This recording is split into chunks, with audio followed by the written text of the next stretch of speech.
ક્યાંક યંત્ર પણ નિષ્ફળ જાય એટલે જરૂર પડે મંત્રની. યંત્ર પણ નિષ્ફળ જાય. તમે લિફ્ટમાં ઉપર નીચે આવ જાવ કરો 10મા માળ સુધી, એને શું કહેવાય? યંત્ર. શું કહેવાય? યંત્ર. અમે અમેરિકા ગયા હતા, રોકોફેલર બિલ્ડિંગમાં, તો 105 કે 7 માળનું છે. તેમાં લિફ્ટમાં બેસો ને એટલે સીધા 10, 20, 30, 40 એક માળ કરવા જાય તો કલાક થાય. ક્યારે પહોંચે? 10 માળના ઠેકડા જ મારે. અને એક જ મિનિટમાં, 1 મિનિટ નથી થઈને અમે 108મા માળે પહોંચી ગયા. 1 મિનિટ નહીં, ફૂલ સ્પીડમાં. તો પેલો છોકરો અમેરિકાનો મને કે તમારે રાજકોટમાં આટલી સ્પીડ વાળી લિફ્ટ હોય 1 મિનિટમાં પહોંચાડે? મેં કીધું 5 મિનિટ તો અમારે ઝોપો બંધ કરતા થાય.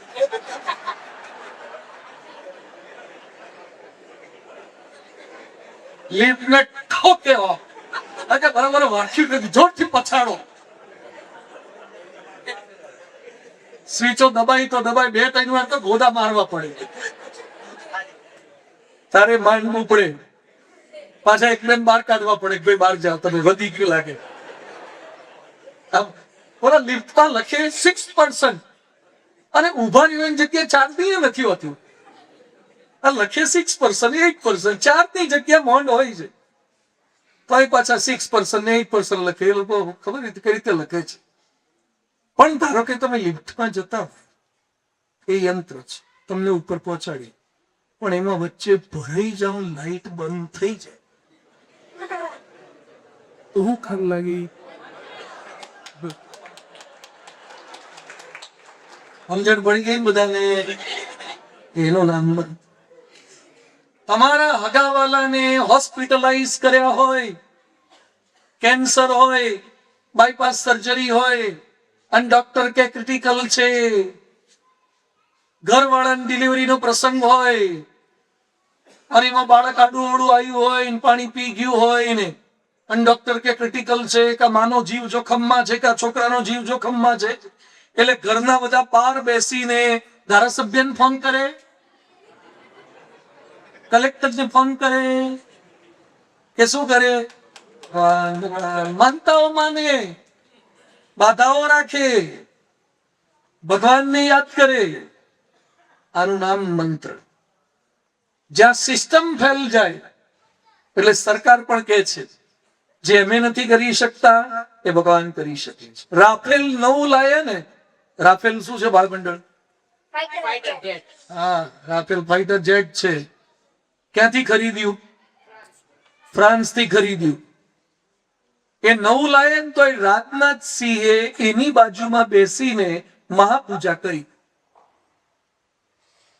ઘણા ઘરે મહાપૂજા કરે ને, આ શું કરવાનું? હવે તો ઇન્ટિરિયર કરીએ, ટાપ આમ કરીએ. બધું કરો તો એ પેલા ભગવાનને યાદ કરો. ભૂમિ પૂજન કરો તો એ ભગવાનને યાદ કરો. યજ્ઞ કરો, નામ સ્મરણ કરો, ભગવાનનું નામ લો. આ તો પ્યોર ટેકનોલોજી જ છે. રાફેલ તો મારવા માટે જ લાયા છે, તો એ બોલો મહાપૂજા કરે છે. નાસા વાળા અને આપણા ઈસરો વાળા પણ કઈ પણ કરતા પહેલા એ સ્મરણ કરે છે. તિરુપતિ બાલાજી જાય છે, બોલો આપણા ઈસરો વાળા, હરિકોટાથી સ્પેશિયલ ત્યાં. કેમ? ભગવાનને યાદ કરવા પડે છે. એપોલો 11 કે 13 ત્યાં ગયું તું, હલવાઈ ગયા બધા, પૃથ્વી સાથેના કનેક્શન કટ થઈ ગયા.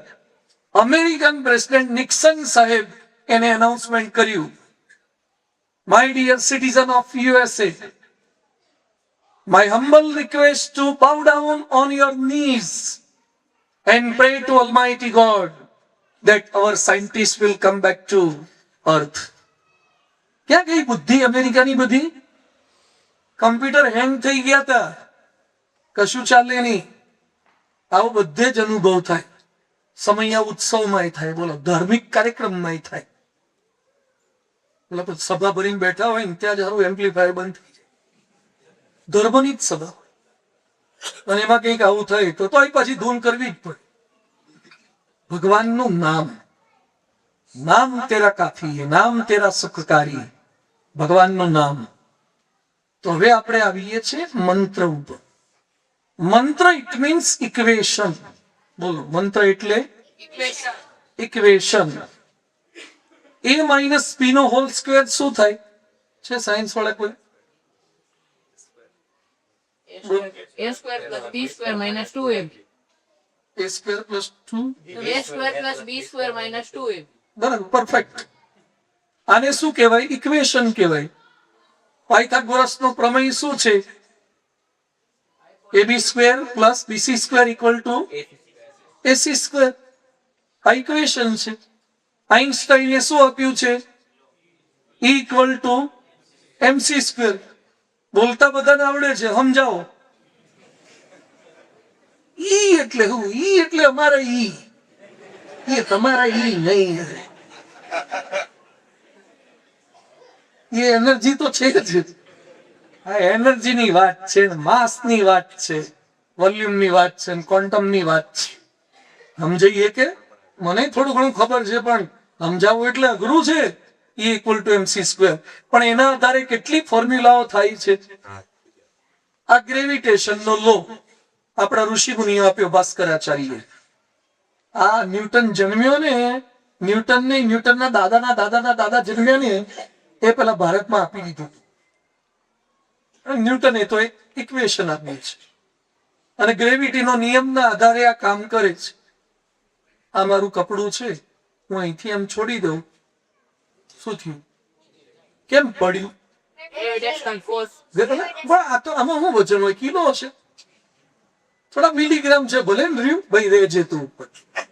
નથી રહેતું હવે. ના રે, પીછું ના રે, થૂકઈ ના રે.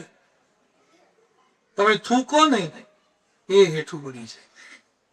ગ્રેવિટીનો લો છે, ઇક્વેશન છે. હવે એમાં પ્લેનને ઉડાડતા,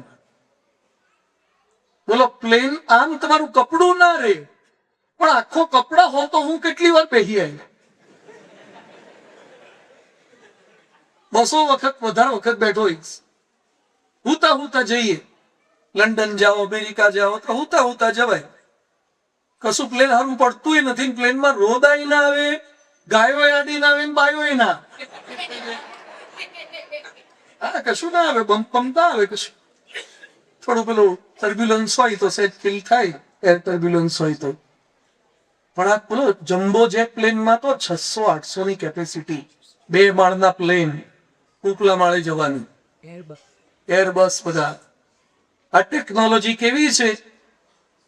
પણ એ ઇક્વેશન થી કામ કરે છે કે આટલી સ્પીડ ઉપર તમે ચાલો ને, તમારે ગ્રેવિટીના નિયમથી આગળ નીકળી જવું પડે. 350 ઉપર થાય ને ત્યારે આમ ધીમે રહીને ઊંચું કરી લે. 350-400 ની સ્પીડ હોય છે. તમારે ગ્રેવિટી ફોર્સની અગેન્સ્ટમાં જવાનું છે, આટલા બધાને લઈને. તો ઇક્વેશન જાણતા હોવા જોઈએ. આ તો બધા લોકમાં રહેવાના ઇક્વેશન છે. કલામ સાહેબે લખ્યું છે ઇગ્નાઇટેડ માઇન્ડ્સમાં, એમને આ ટ્રાન્સેન્ડન્સમાં લખ્યું કે Pramukh Swami Maharaj has put me in God's orbit.